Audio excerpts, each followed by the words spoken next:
Karena ini bagian dari apa namanya proses peradaban lah, saling menghargai, punya adab, punya etika. Tadi sore kebetulan aja handphone saya mati. Tadi sore itu Ari Lasso baru aja minta saya untuk menggunakan lagu Menjaga Hati. Baru tadi sore.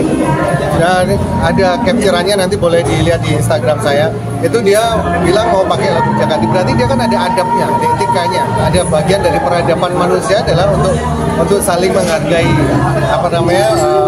hak orang lain kan, termasuk karya cipta itu kan hak para pencipta lagu.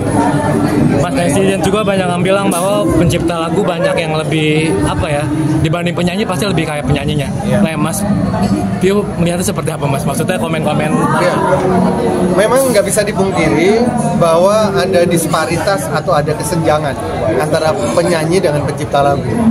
Jadi seolah-olah ada kayak jarak yang besar banget dari ekonominya, dari kesejahteraannya itu beda banget. Jadi saya mau pengen at least setidaknya pencipta lagu itu punya hak yang wajar lah.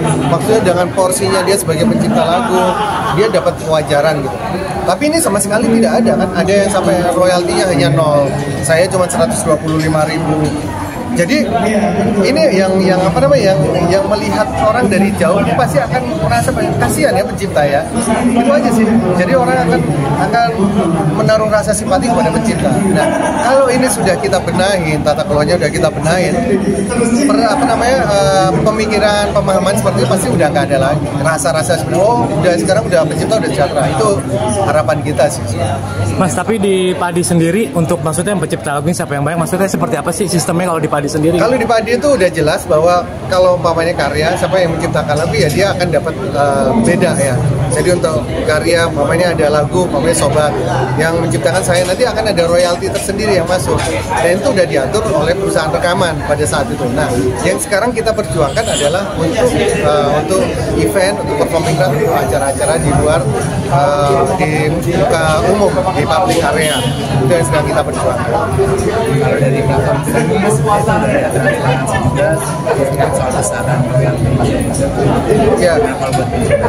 ya kita sebenarnya dari aksi sudah mengusulkan dan kita sudah mendevelop sebuah platform yang mana itu akan lebih memudahkan orang untuk melakukan direct license.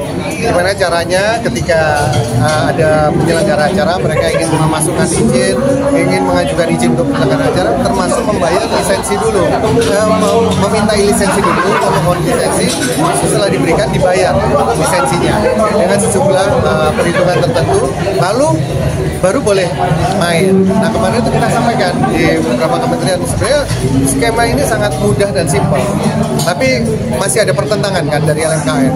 Nggak boleh bener. Jadi ini gimana sih, mau sejahtera pencipta lagu atau mau sejahterakan si LMKN ya gitu.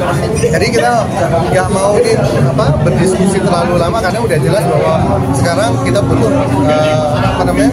perjuangan untuk para pencipta lagu. Mas, bukan untuk yang lain lagi. Kemarin kan 125, apakah udah ada update lagi nggak dari LMKN tentang pendapatan royalti Mas Pio? Sampai sekarang ini belum. Jadi mereka masih tetap bertahan dengan sistem mereka, bahwa mereka tetap melakukan pemungutan dan pendistribusian seperti cara mereka yang lama. Jadi belum ada perubahan. Walaupun kemarin udah gonjang-ganjing udah setahun yang lalu, ternyata tetap aja dapat royaltinya segitu. Jadi saya pikir ini harus berubah, ini harus benar-benar harus ada perubahan besar ini di tata kelola royalti. Terakhir berapa, Mas? Masih yang terakhir kan yang 2025 belum. Yang terakhir yang 125.000 gitu. Berarti 120. Padahal kemarin masih 250. Turun malah. Itu 125.000 semua lagu Mas Pio. Ya, mereka mengklaim bahwa itu yang sudah mereka kumpulkan, itu yang sudah mereka kolek. Berarti kan mereka nggak kompeten dong. Mereka berarti nggak bisa mengumpulkan royalti. Mereka nggak bisa menggunakan sistem yang mereka klaim bahwa itu adalah sistem yang paling benar. Berarti Mas Pio melihat LMKN sekarang problemnya adalah inkompetensi, tidak kompeten, terus selalu juga tidak transparan, terus selalu juga masih keras kepala, keras hati karena merasa sistem mereka adalah sistem benar, terus selalu membawa undang-undang hak cipta atau selalu membawa hukum sebagai pedoman mereka. Padahal hukum, law is logic. Jadi hukum itu adalah penuh dengan logika. Jadi kalau kita melihat segala sesuatu yang tidak adil atau tidak fair atau tidak bikin pencipta laut sejahtera, kenapa harus dipertahankan hukum itu?